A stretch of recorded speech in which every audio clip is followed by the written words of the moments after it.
Sorry, I forgot I muted myself because the dog started.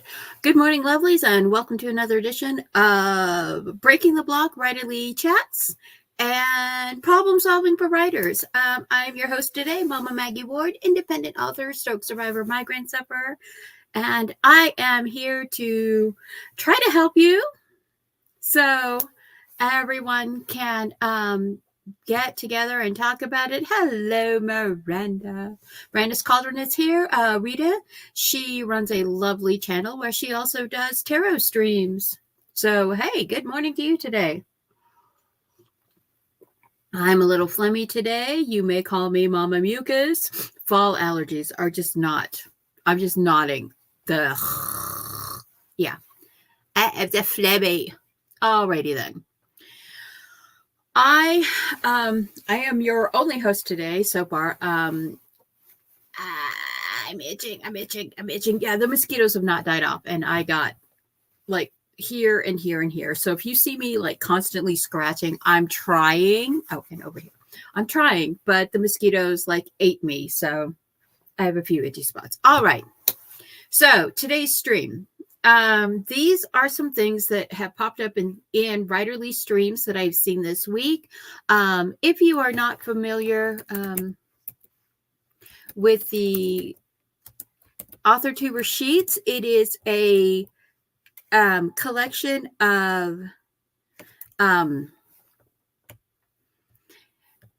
that is curated by several people on AuthorTube, Cat Leo Writes, S.T. Houston, and several other people. And what they do is they curate the sheets there's a whole list on one page that is the as many of the active AuthorTubers that are right now. And like, I think there's over, how many are there? Hold on.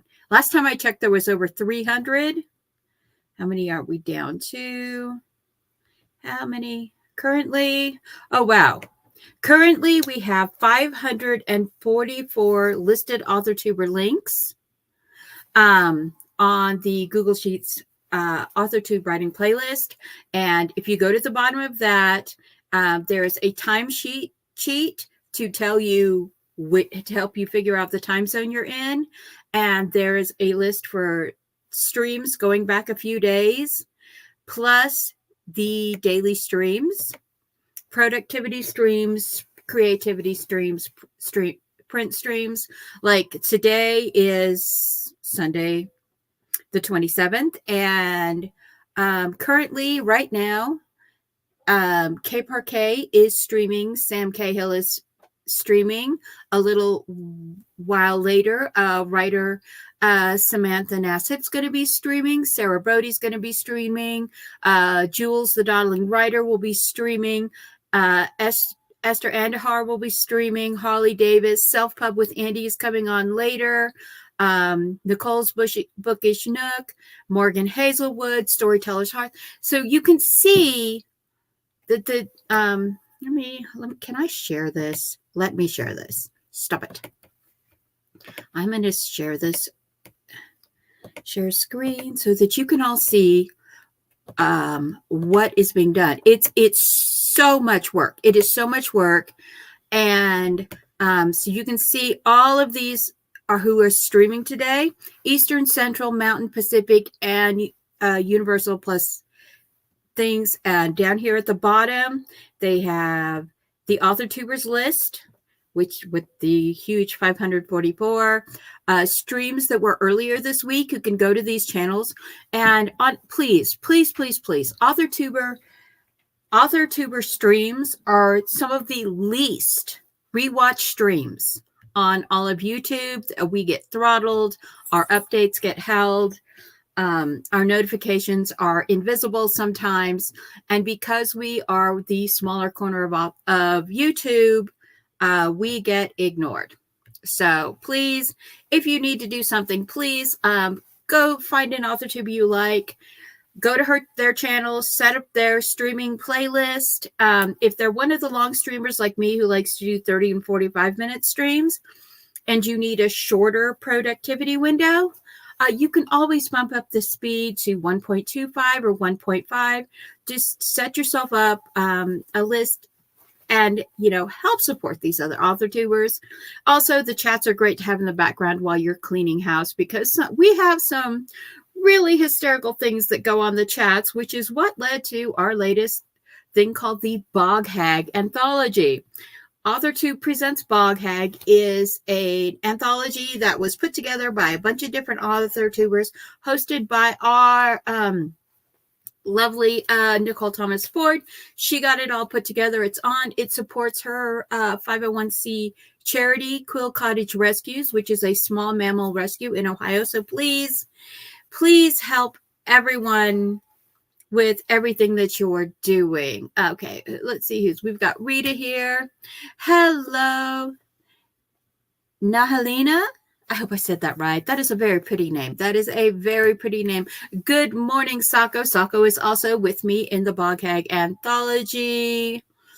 Good morning, Cat Paw. Morning, Muzzies or Oval. Yeah, all run. Yes. Usually in Colorado, we get like a 5 or 6 month break from them because everything freezes solid. But we had a freeze of like 2 months ago. We actually had our first freeze. And then it's only dropped below freezing for one night since then. And so now the mosquitoes are everywhere. Yes, a lot of sprints going on. What is it? Hearth and Home Sprintathon is going on this weekend as well. Morgan is off today. Okay. Nicole Ford Thomas. What did I say? I don't even remember. So this is my friend today. Oh, it tastes so bad. Okay. Nihilina.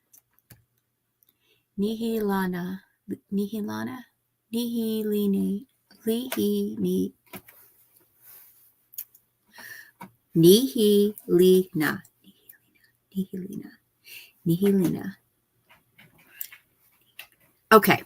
I will try very hard to remember this. I promise I will. I am terrible with names. I grew up on the prairie. I grew up in the deep south part of my life, and I call everyone honey. Everyone is honey just because it's easier. Okay.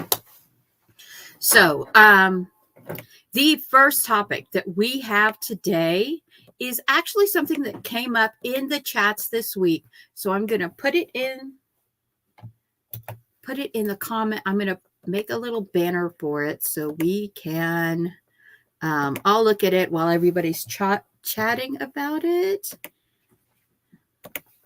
And it's plot holes versus plot canyons versus plot pebbles.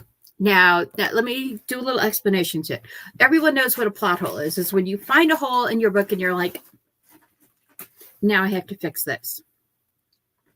A plot canyon is where you find like this chasm and you're like, oh, I've got to fill this in. But you have to go... but it's going to take a massive rewrite. It's something that when you're writing and you're all excited and you're doing the draft, you don't realize that you're going to hit. And then all of a sudden you get to the end, you're doing the reread and you realize you have this massive thing you have to add. Plot pebbles is when you have something that you have to add to fill in the plot hole or the plot canyon. And then you have to go back all the way through, all the way to the beginning and begin putting these little things into your book, or changing these little things into your book. And it can be something as simple. A plot pebble can be something as simple as you forgot what color your character's eyes were, and you changed them a couple times. Or you decide, I don't want them to have blue eyes. I want them to have brown eyes. I want them to have hazel eyes. I want them to have lavender eyes. And so then you have to go back and you have to go through and you have to drop all of that. And you have to go find all those instances and change all the pebbles. So, my question to you all is how do you handle these? Do you just ignore them? You can't ignore them, but I mean, do you just like write around them, or do you actually go through the manuscript and start working on threading that thing that you've missed back through? Because really, writing a novel, even writing a short story is like weaving a tapestry. It's like crocheting an afghan. All the threads are connected together. So first topic of the day is plot holes, plot canyons, plot pebbles. How far do you go to fill that in?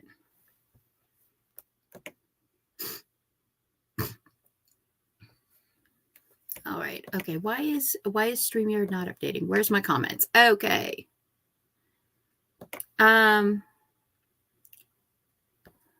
Thank you very much for understanding. Miranda says, no, I am familiar with plot pebbles.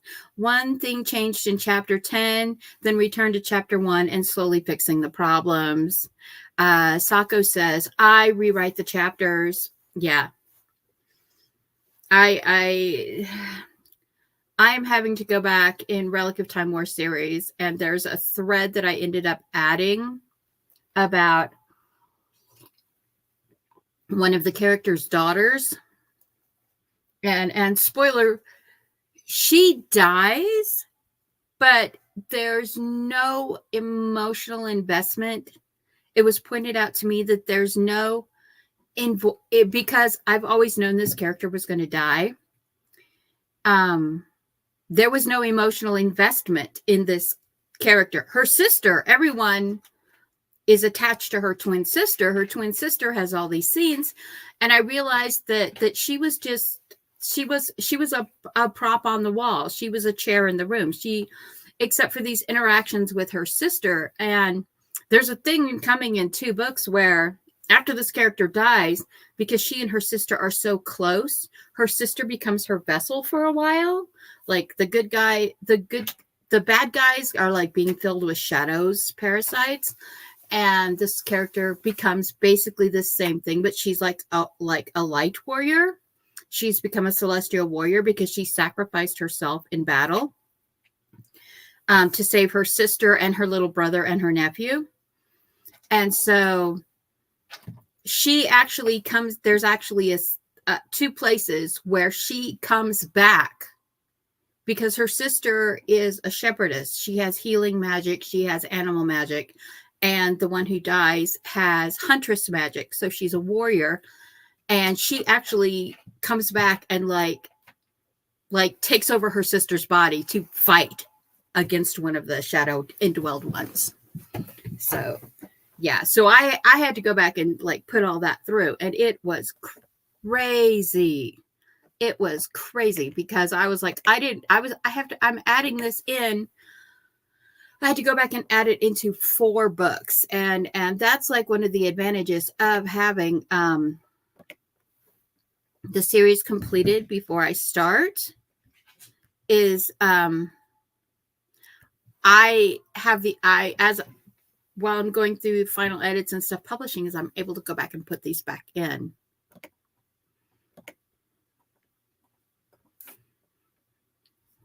All right. Sorry. I just got a notification for something. I am probably trying to. Okay. I will have to take care of that afterwards. So weird. All right. Good morning, Rachel. I know Rachel is doing some plot pebbling right now.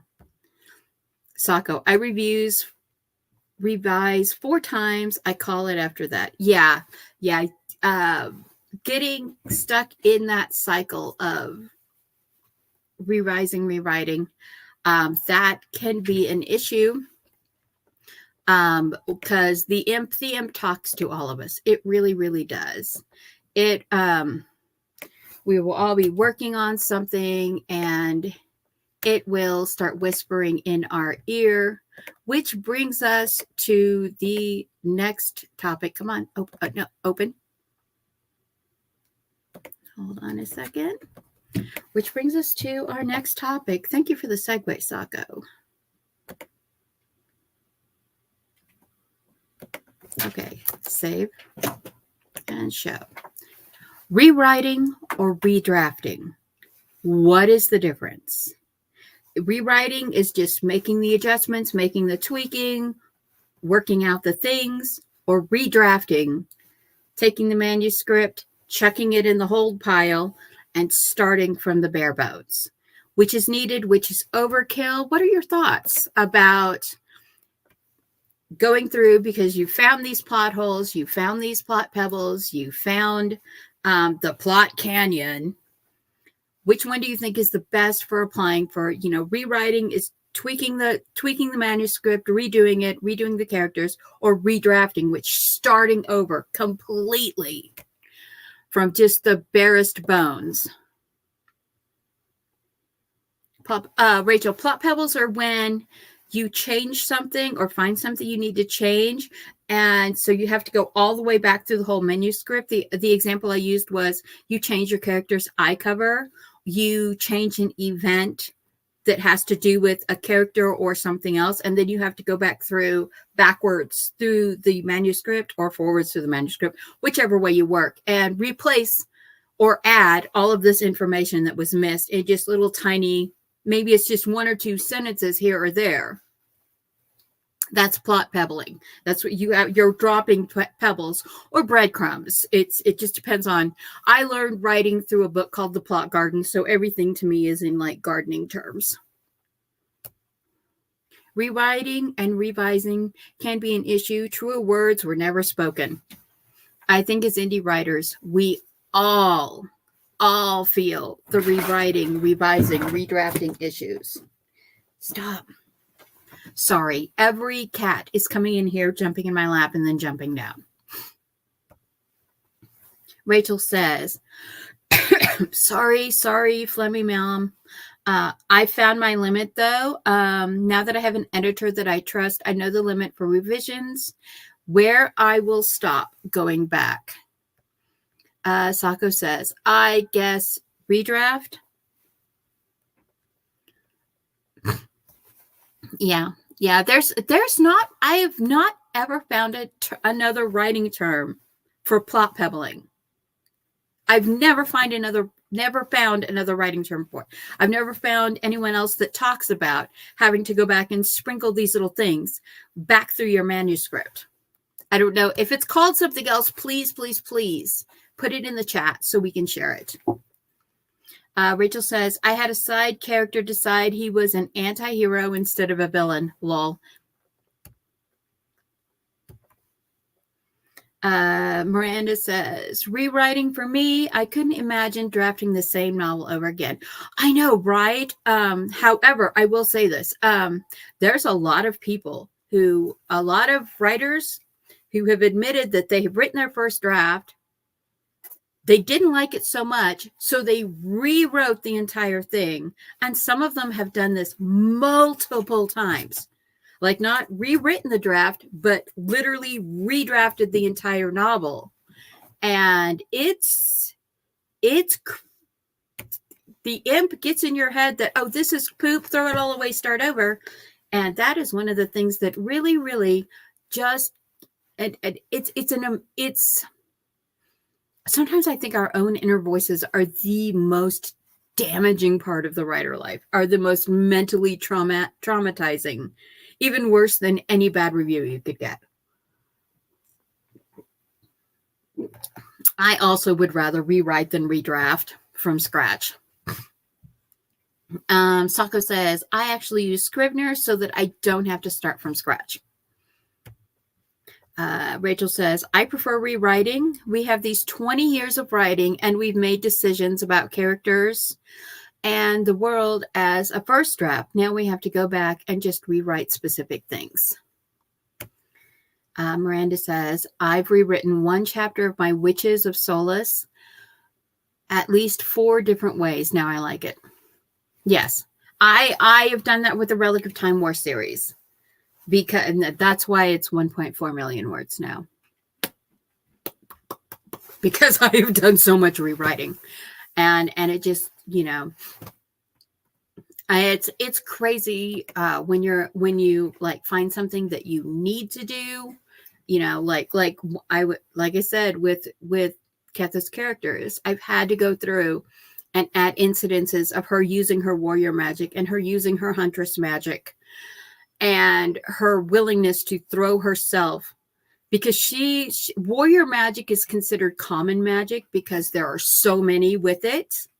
Now, there aren't that many huntresses and huntsmen, but the warrior magics are still considered common, and her twin sister is the only one with shepherdess magic. So she's, yeah. Ketha and her sealed one, who is also a huntsman, they are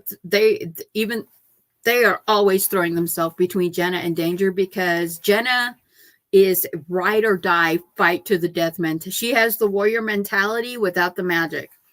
So it's an interesting dynamic. All right, wait, where was I? There I was. No way I would consider redrafting that kind of stuff, but for books, I only have a bit drafted for my fantasy, which I play on the side. I feel like I might redraft it, but there are reasons. Understandable. Catpaw says, in an interview with Amanda Scott, she shared she rewrote and redrafted the first Bodicea book 13 times, mouth hanging open. But it did become a bestseller, but it is a door stopper. Yeah, it's, if you haven't read the Bodicea books, home defense book. Rachel says, but I am not scrapping the skeleton. Does that count as redrafting? I think it depends on how much you keep and what you define as redrafting versus rewriting. Rewriting is keeping the majority of what you have and adjusting it. Redrafting is going back to your plot. Boudica.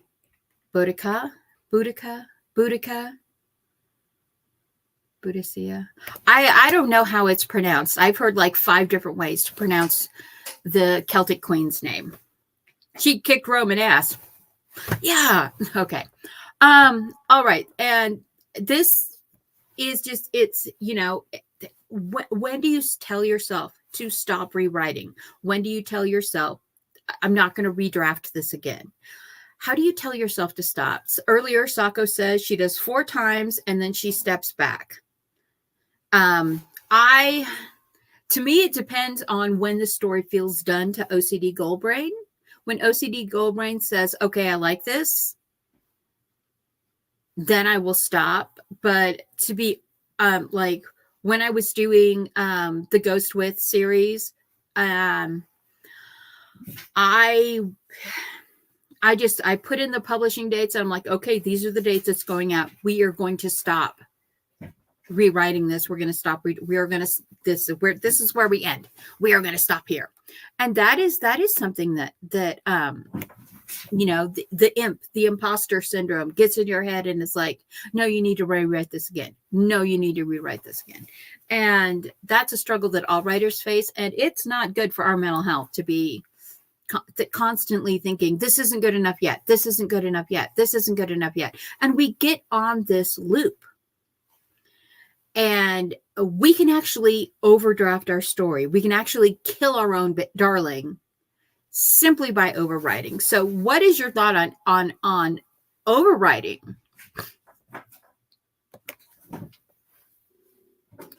with the drafting. If I have 2 drafts, I force myself to send it to the alpha readers or a buddy author to get their opinion. Otherwise, I dive down into the toxic rabbit hole. Yeah. Yeah. When do you get and honestly, I think as indie authors, because we don't have the advantage that trad pub authors have of going, here's a draft, here's a rewritten, here's the editor comment, and then throwing it on someone else and not having to touch it again. We don't have that thing because we are our own editing team, formatting team, marketing team, publishing team. So how does everyone else deal with the toxic rabbit hole, with getting sucked into that rewriting, overwriting rabbit hole? Do you have a number that you limit yourself? Do you have a flow point that you limit yourself to? Do you have a way to trick your brain, like with me setting dates, that tricks my brain into letting me let go of that book? Rachel says, thing is, getting someone else's opinion may change the flow of my draft. So I feel like we should definitely force ourselves to send it out before getting too obsessed. That is a very good suggestion. Sako says, my alpha reader is reading my 0 draft so we can catch the holes before they start. 100%. I agree. Yeah. I am very fortunate that my middle helps me with the 0 drafts. She's like always like, even after she got out of the pipeline in the Navy and is working on the USS Gerald Ford, she was like, send me your drafts, Mom. I've got some off time and I'm bored.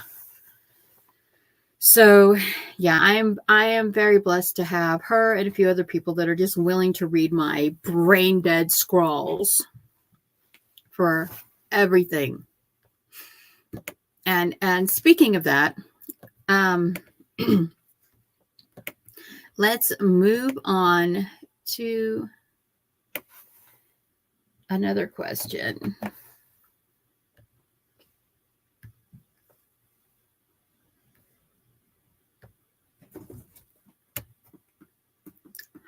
You've told me this before. She was working on it in Shipyard. Yeah.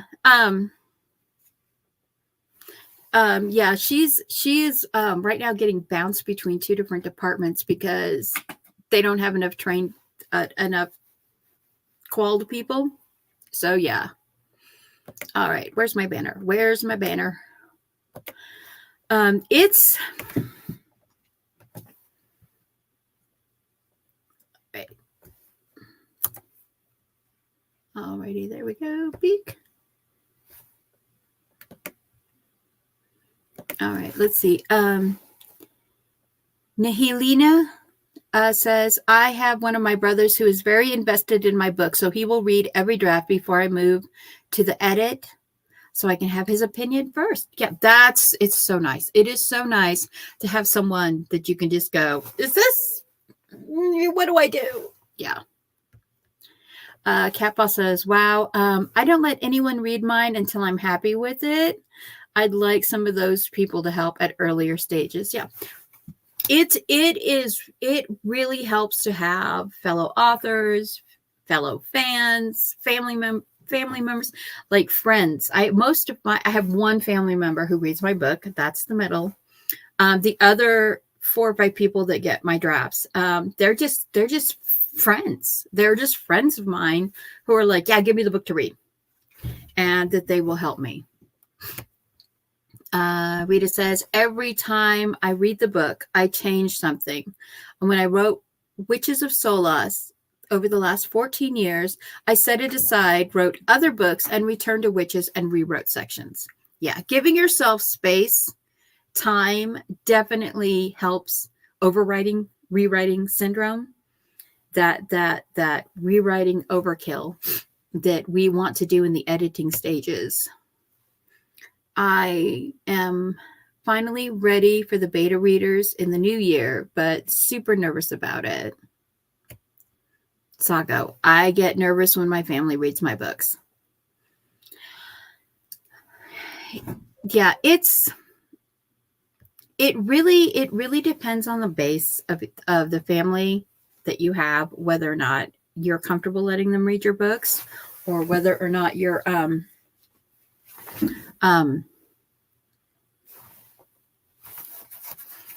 you feel like you don't want to share that part of them. It depends, and honestly, it depends on your friend-family dynamic. There's so much mental stuff that goes on with being an author that most people don't real about, because the imposter syndrome is real, and the worry that writing, I would say, oh, you're a writer. What are you writing on? And like 2 seconds into talking about what you're working on, they're like counting the panels in the ceiling. This is a real thing. It's like, like my husband, he's never read any of my books. He's never read any of my books because he hears me talk about them so much that I wouldn't make him read them, because he's already spent a year with me in this book. So I think it would just be cruel and unusual punishment. I'm finally ready. Okay, let's see. I've lost where I was. I am the only reader in my family. That's another issue. My brother he has a learning thing, so it's easier for him for audiobooks. And he's a truck driver, so he's got like hours in the day to just listen to audiobooks while he's driving. And I have recorded books for him so that he can just listen to them while he's driving. My dad has read 2 of my series. He told me my writing has improved so much from Witches to Lear. He reads fantasy. Oh, that's wonderful. That is a wonderful thing to share. Sako, I was surprised that my writer mom liked my debut book so much she shared it with everyone she knew. That's so nice. That's so nice. I still like Flambeau. I am waiting for the sequel for Flambeau. I enjoyed Flambeau. All right. Okay, moving on. The next topic, murder. You could do anything you want, even murder. But don't do that unless it's absolutely necessary. Sorry, I love that meme with that cat and that wordplay over it. Murder, killing off your characters after the 0 draft, the first draft is done. This is something that like a lot of indie authors face is we like our NPCs. We like our side characters. And sometimes we just end up with too many of them. We end up having to stick 2 of them together to mush them together and like twisting bread and making one side character. Sometimes we have to go through and just remove this character completely. And I actually one time cut 10,000 words from a draft. Now it was a 140,000 word draft, but I did cut almost 10,000 words from the draft by literally just erasing this one character, murdered, from existence. And this is a lot of work. If you have to go through, find every scene involving this character, every line of dialogue involving this character, and either you have to put it in with someone else, or you have to take it out completely. And as writers, we get invested in everyone. Even random side character 201 in the marketplace. As a writer, I have everybody's backstory in my squirrely little brain. I have a 30 character question interview that I do when I'm writing main and primary side characters. But I have such a habit of it. I tend to do this with my secondary and tertiary side characters as well. So everybody gets a story, and having to go through and the side characters, having to go through and erase them. Sometimes it's necessary because like I'm having this problem right now. I had this relic of time. We're getting up into the war years, and there's literally a half a dozen characters that I am removing their page time. Their page time is going away because it's too much. It's too many characters. It becomes confusing. And so their page time is going away and it's being given to other characters. All right. Nihilina says, my brother simp on 2 of my characters. He already has artwork done for them. Well, that's so nice. That is so nice. Rita says, none of my characters have been murdered. However, a few bad guys were unalived off page. Oh, you mean something else? Yeah, no, I mean the extraneous characters. Say, you are so lucky, Sako. Sako says, I've never had a useless character. I don't consider them useless. I grew up in a generation with ensemble cast, and so I tend to write ensemble books.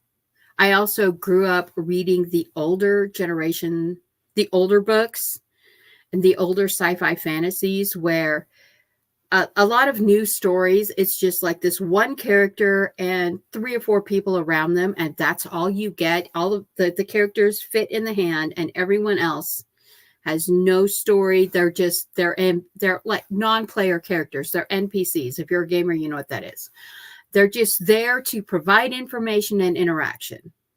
They're there to be unalived at some point or to be just a random plot device. They're not true characters. And so, but I grew up with this idea of writing, creating everything, having these ensemble cast. And it, like, that's the reason when I first wrote the Revelation Night series, I had 11 different POVs in the first draft of the Revelation Night series. 11.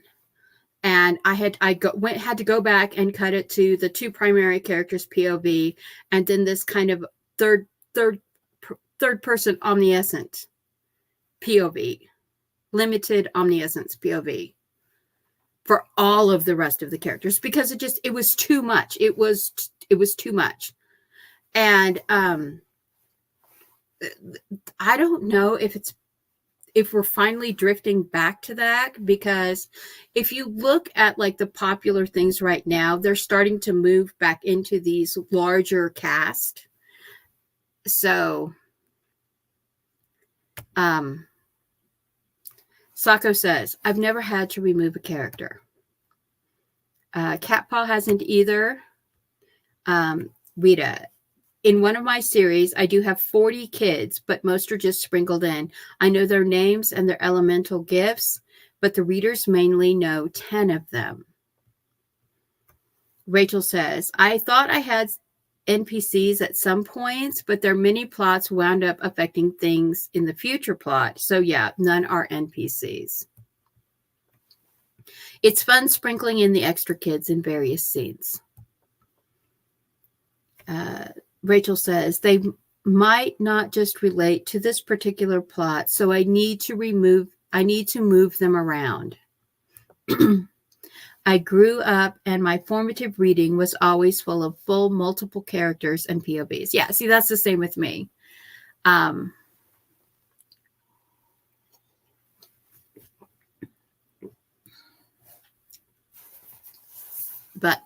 sorry.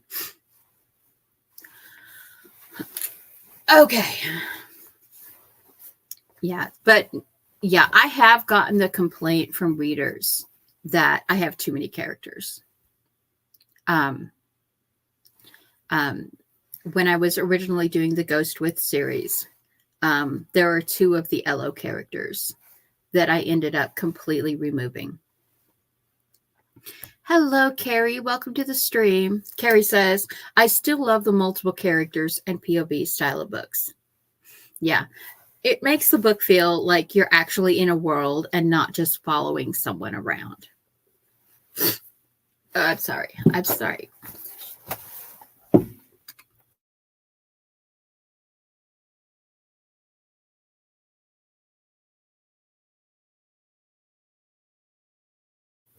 Sorry, I am having fall allergies. I apologize. Me too. Multiple characters and POVs. Yeah, the nose. I prefer multiple POVs. I think that is the consensus among writers. We do like that. Sako says, I just write in third person close. I tend to write third person close now. When I first started writing, I was writing in first person. And that is how I ended up with 11 different POVs in one book, in one book series. And so it's, if you're catching this on the rewatch, put down in the comments, what do you prefer writing in? Do you prefer writing in first person? Do you prefer writing in third person? And when you're drafting, do you find yourself writing, like, do you accidentally slip into between first and third person? And how do you deal with, like, going back through and fixing this? And POV hopping. How do you feel about POV hopping?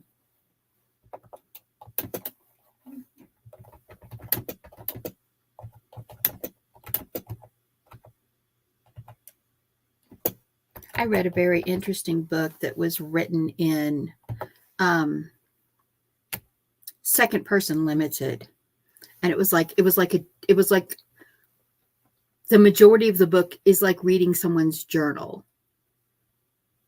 and it's like you're living the events, and like part of it is you're in Liam's head living in the journal, and it's time travel, so it's very interesting, the back and forth between him living his daily life, working his job, trying to jump back and forth into the past to save this girl he's fallen in love with, versus him trying to get through his daily life and suffering from like depression. Multiple POVs, third person close. Okay. Change of seasons, allergies. Yes. I hate head hopping. Yeah, that was the issue that I ran into, is and trying to keep distinct voices for multiple first person POVs I thought I was developing multiple personality disorder just writing this book.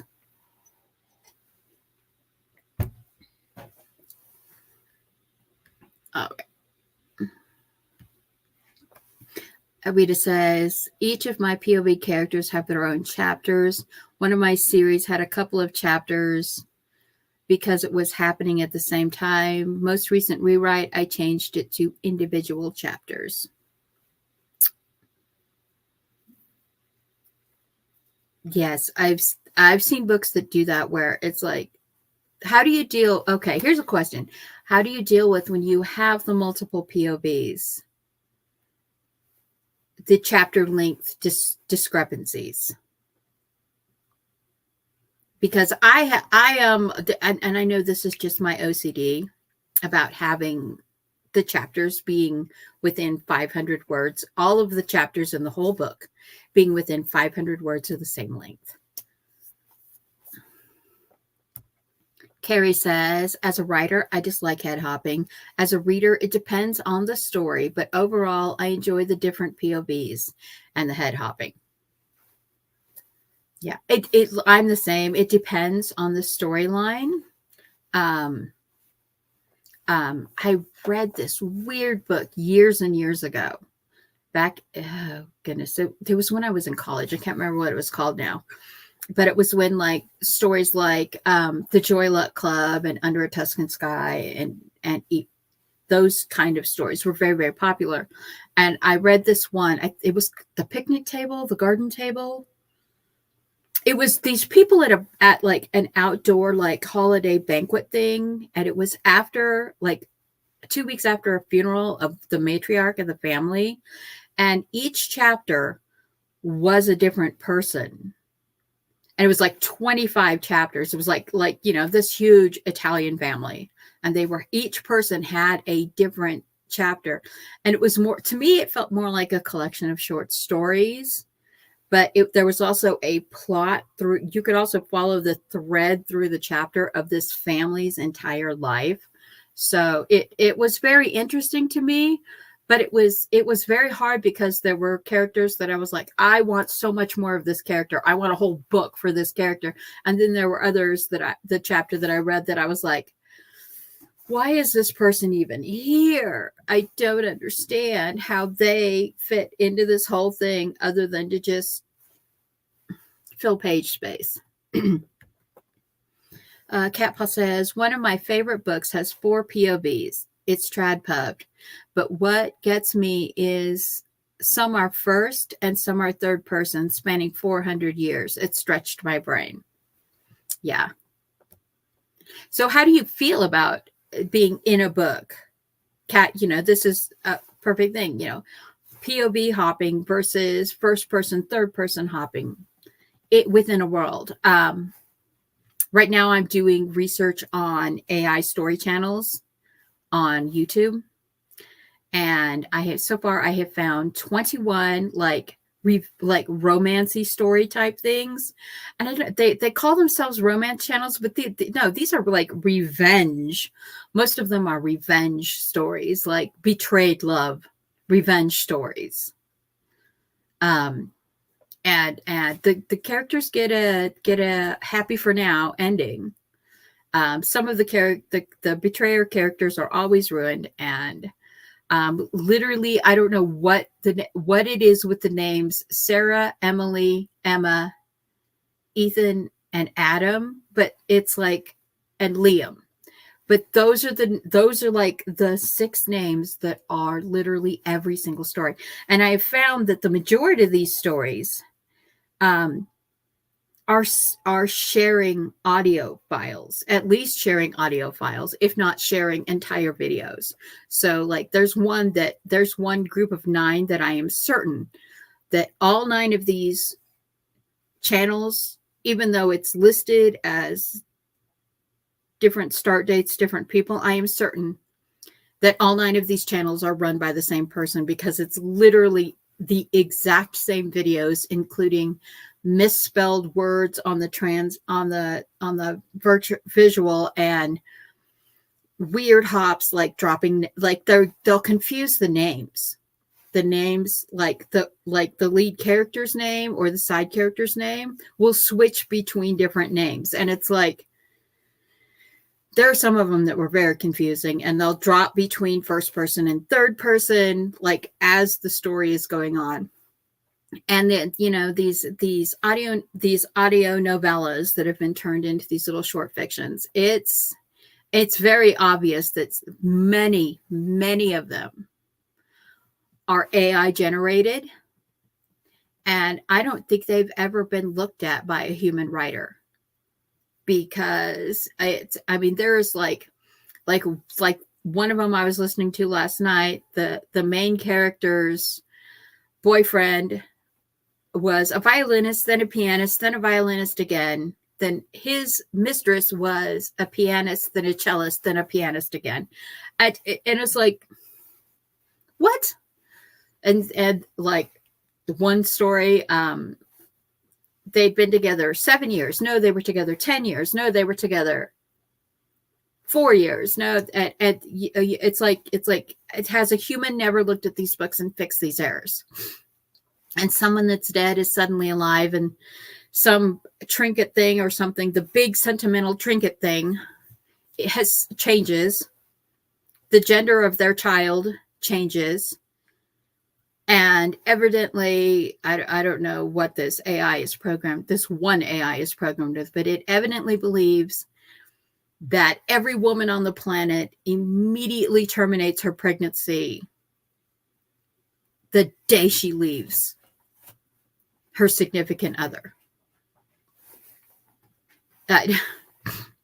that's literally a trope in, I think I found 3 of over 200 stories where that didn't happen. So, yeah. Going down. Or POVs. Okay. Where does Taco? I read a book where 2 authors took a character with character thoughts per chapter. The head hopping was jarring because one author was a better writer than the other. I had to DNF it. Oh. Yeah, I've had to DNF a few books that had multiple authors because it's obvious that someone else, that the writing quality was so different. Catpaw says, the Long Earth series, Terry Pratchett, Stephen Baxter, is smooth. They wrote alternating chapters, and it's almost impossible to tell the difference. Yes, I did not realize there were 2 authors when I read one of them. I can't remember which one I read. I've got like 2 more of them in my Kindle. Yeah, it's when you have authors that know each other. When you have a really good ghostwriter, they can mimic the style of the person they're writing for. And that is something. The problem is when you get a ghostwriter that's better than the original author, and the ghostwriter doesn't dumb down the writing to match the original author's style, or the original author doesn't up their writing game to match. So you end up with this weird disparity of your reading, and then you get to the scene and it's so different from the other scene that it becomes jarring. Flambeau was written by 2. Yeah, Flambeau. Rachel says, people often go from fanfic writing, head hopping is wild, immediately to publishing a novel when there needs to be rewrites. Yes. That goes back to our earlier topic of, when do you, we were talking about when do you stop rewriting, when do you not redraft? And then versus now it's like, when do you redraft? When do you rewrite? Who do you listen to? Because like a lot of young authors are fed this fairy tale that you can go, that you're going to have that first amazing breakout story and your writing style is so individual and everyone's going to love it. And that's, no, they're not. Could you be that 1 in 20 million that is just the breakout pop-up author? Yes, you could. But is it going to actually, but what is actually going to happen?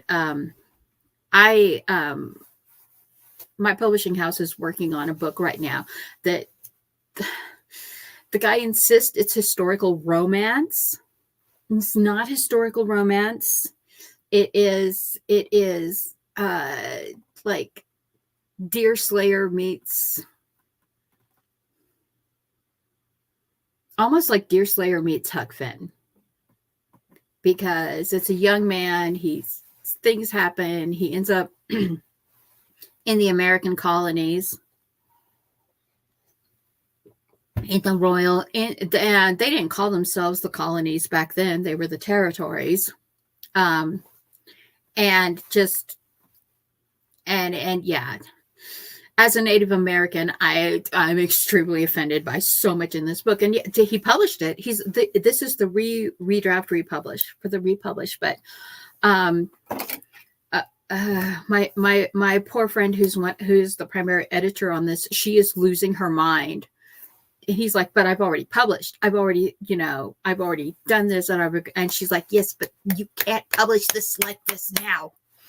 And he's just like rigid, won't listen. But I can tell you that from beta reading that book, if I ever end up back in the 1500s, I will be able to walk around the East Coast and find my way from place to place without any problem, because I now know where literally everything is and how long it takes to get there. So there is that. When Tina and I do that, we take each our own characters. I feel like it's less jarring. Yeah, fanfic form is a different thing of writing expectations novels. When some people try first, when some people first try to transition, they don't realize that, I think. Yeah, I totally agree with this. I know several authors that hopped from Wattpad straight into Amazon, and one of them gave up writing. She just needed to hone her skill. And have like sounding boards, and but then we have books, and okay, so I'm going to go ahead and say it. The Fourth Wing is Wattpad writing. I dislike that book. I have DNF'd that book 3 times. I've DNF'd the audiobook. And I did at first. I thought it was just because I didn't like the voice of the reader, but then I realized no, I don't like this story. And if one more person compares her to Anne McCaffrey, I'm going to need bail money because I will commit murder. Yeah. And honestly, there's so many problems with ableism and disappearing, reappearing disabilities. And I am sick and tired of hearing how he smells. So, yes, Rachel. Rachel has been backstage with me when I've ranted about consent and bad writing and tropeaholic writing, and yeah. Sounds terrible. Yeah. There's a lot of layers to being indie authors, and there unfortunately, there's all these people that will sell you a masterclass on it, and that doesn't even touch. It doesn't even touch on 10% of what you need to know as an indie author, all the levels that you need to go through. And I will tell you when I first started publishing 7 years ago, I made some major missteps that I have since gone back and fixed, because that's the nice thing about being an indie author is you can go back and fix whatever you're working on. You can, I had a friend who recently got one of her novels published through a smaller publishing house, and she was so excited, and her sister called her and said, there's a misprint on the first page. And she was like, I'm going to cry. I am literally going to cry. And I was like, well, just go in and fix it. She's like, I can't. I didn't publish this one. And it was like, oh, honey. So, yeah. There are all kinds of things that you face when you're an indie author versus being that is freedoms that trad pub authors don't have. Do trad pub authors have also a lot of help and a lot of, they've got an agent supported thing. They've got editing people supported it. They got their own formatters. They've got cover designers. They've got all that stuff that is indie authors. We all end up doing independently. We all end up facing this independently. And it can be kind of scary. It can be kind of scary.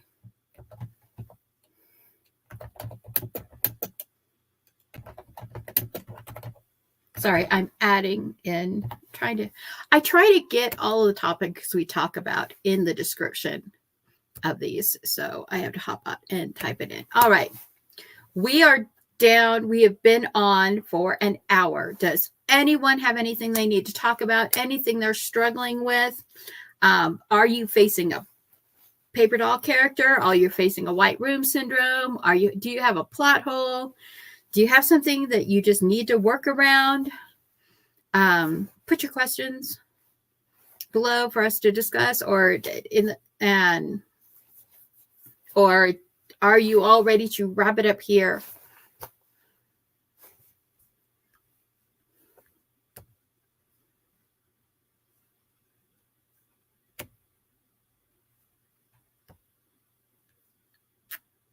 I had a ticker this whole time and I didn't have it running.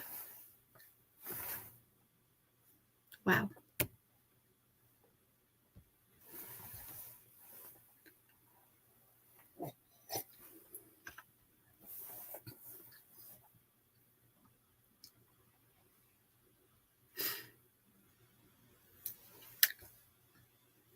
Okay. Wrap up? Yeah. I think we'll wrap up. Yeah. Okay, then. Thank you so much for coming to Breaking the Block. I am Mama Maggie, an independent author, stroke survivor, migraine sufferer, and my book here, How to Become a Crazy Cat Lady to Survive the Zompocalypse, starting tomorrow, will be free on Amazon for the ebook. So,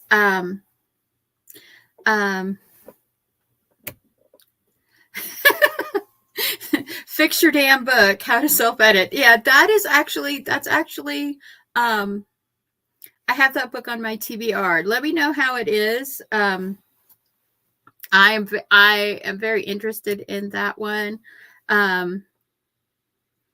Yes, thank you. Thank you everyone for coming. I really appreciate it. The writer journey is not easy, and we all of us struggle with working forward, with taking the steps that are needed to make our books the best we can. But in doing that, we can be our own worst enemy. So if you're writing, if you're struggling, reach out, talk to other writers. If you need productivity time, please go to the AuthorTube Sheets. Find a community. We are here to support you, and I hope that everyone has a very lovely day. Bye.